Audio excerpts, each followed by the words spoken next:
New whistleblower testimony says Joe Biden and his family received upwards of $17 million in foreign bribe money, and over $6 million of that came from the country of Ukraine alone. RFK Jr. testified to Congress today that the United States government is quickly becoming a totalitarian government that censors and harasses political enemies. Russia is now setting up dangerous sea mines in order to take back control of the ocean and further block the country of Ukraine from getting U.S. military equipment. Thank you so much for liking and sharing these videos. It really helps me out, so thank you so much. Today, the Biden administration suffered a massive blow in the political arena after further details continue to emerge about possible criminal history. Senator Chuck Grassley collaborated with whistleblowers from the Department of Justice to secure Form FD 1023. This document was prepared by an FBI informant who seemed to possess exclusive insight into the alleged wrongdoing of the Biden family. This unclassified document was formally withheld from the public by the FBI, so its release has sparked massive attention. So basically, the FBI knows the Biden family has been receiving bribe money, and they've buried it from the American public. Now, just as you'd expect, the document did in fact include damning allegations against Joseph Robinette Biden. In one instance, the confidential human source brought up how Ukraine's prosecutor was looking into the company Burisma, a company whose financial interests lay in the oil industry. However, the co-founder of Burisma, Mykola Zhukevsky, allegedly responded, "Don't worry, Hunter will take care of all of these issues through his dad." He went on to call Hunter Biden an idiot, but somebody they needed in order to protect their company.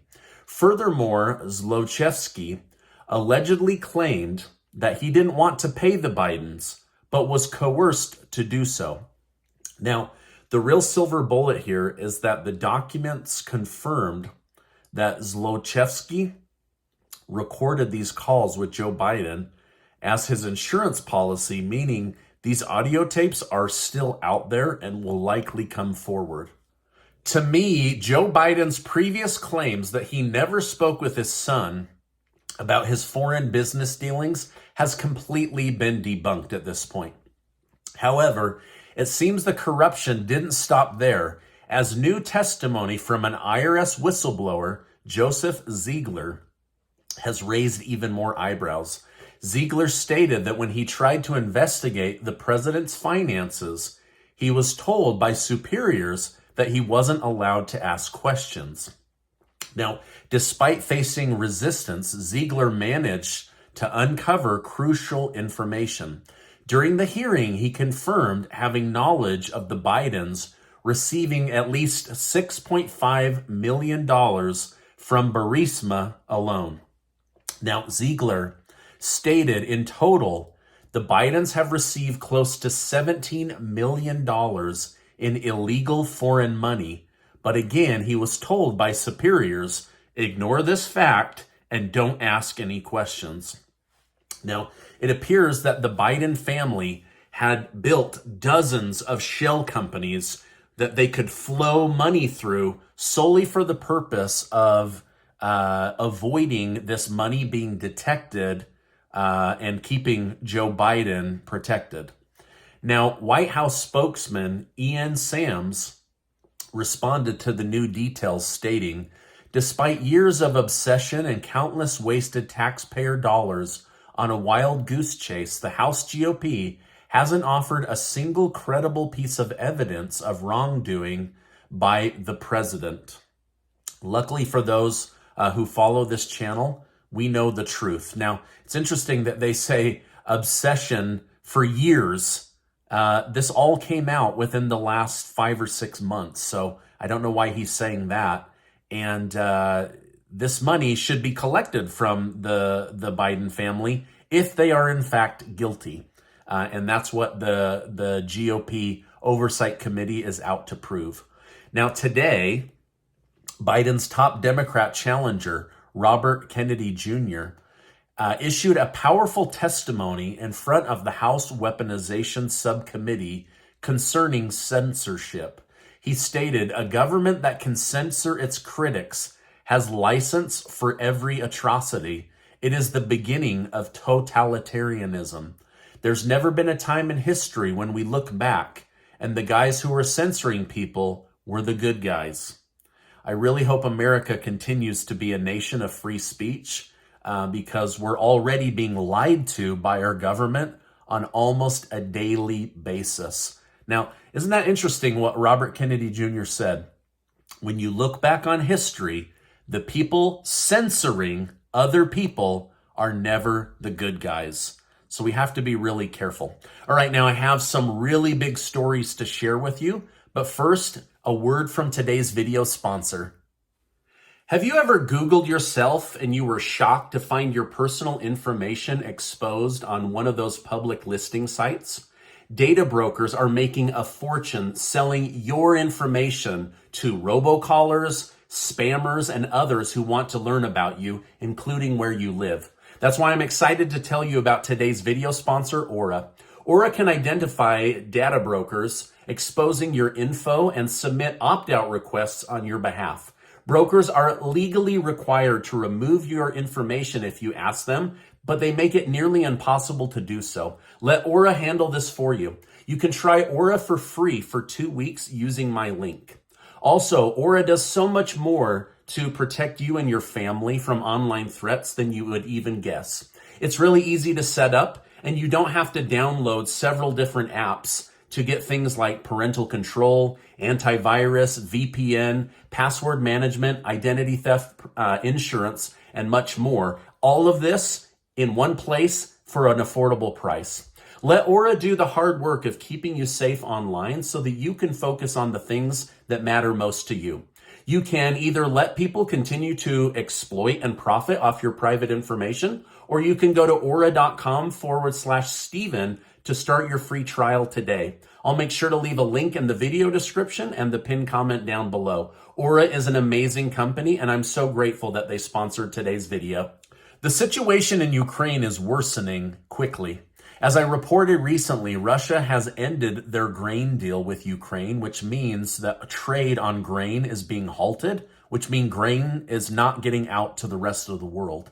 Because Ukraine supplies grain products globally, wheat prices have already risen sharply in the United States and around the world. Not only has the deal been canceled, but Russia is attacking Ukrainian infrastructure. President Zelensky commented on the situation by saying, "This attack proves that their target is not only Ukraine and not only the lives of our people.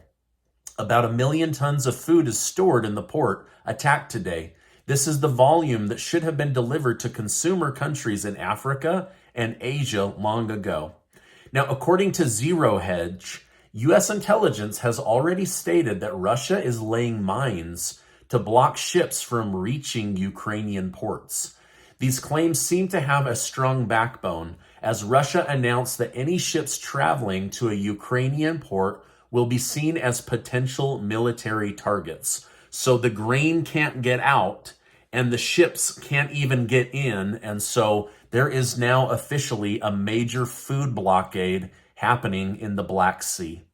But Ukraine isn't the only country on alert. The Wagner mercenary group has been spotted near the border of Poland with the army of Belarus.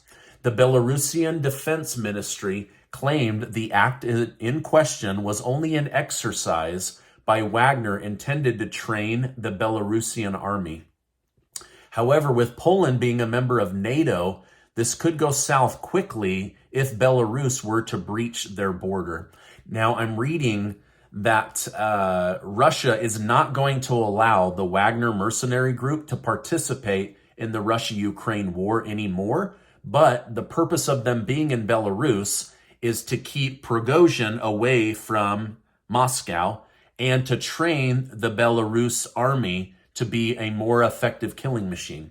But again, now Poland is very nervous, while at the same time, we've learned from Scott Ritter and Colonel Douglas Macgregor that there is chatter that Poland might make a move on Western Ukraine if Ukraine continues to lose the war, as that was formerly a part of Poland, and they might work outside of NATO to do some kind of Poland-Ukrainian alliance and protect that land. So I'll continue to keep you updated on that story. Next week, 3 whistleblowers will testify to the Oversight Committee on their firsthand experience with UFOs and the cover-up of these vehicles that threatens their lives and their families. So I'll keep you updated on that. Donald Trump Jr. has commented on the recent unsolved mystery of cocaine found at the White House. He highlighted the hypocrisy of the government, stating, "I have a feeling that if I was within 1,000 miles of D.C. when cocaine was found, this would have been a real problem." So do you think there's a double standard? If this was a Trump family member that was in the White House with cocaine, would they have found somebody? Or did the person that brought cocaine into the White House just do a really good job of using it where there weren't camera angles? Let me know your thoughts down below. Florida Governor Ron DeSantis has attempted to backtrack on comments that he has made against the trans community. DeSantis stated, "I would respect everybody, but what I wouldn't do is turn society upside down to be able to accommodate a very, very small percentage of the population." So he's now trying to say he's not transphobic, he's not against transgender, but he's not going to upend normal society in order to accommodate a very, very small percentage of the population. Now, before you go, I want to remind you that you are amazing. Hey, do yourself a favor. The free trial for Aura is actually a free trial. And I want you to go in for the next 2 weeks and learn just how important this company is and how they can protect you from all of the horrible criminals that are on the internet that seek to destroy your reputation, upend your credit, and ruin your life. So I'll make sure to leave that link down below. Again, that trial is totally free. Also, before you go, hit that subscribe button. I want to keep you in the loop on what's really going on. Also, check out this super important video, and I appreciate you stopping by today, and I will see you on the next video.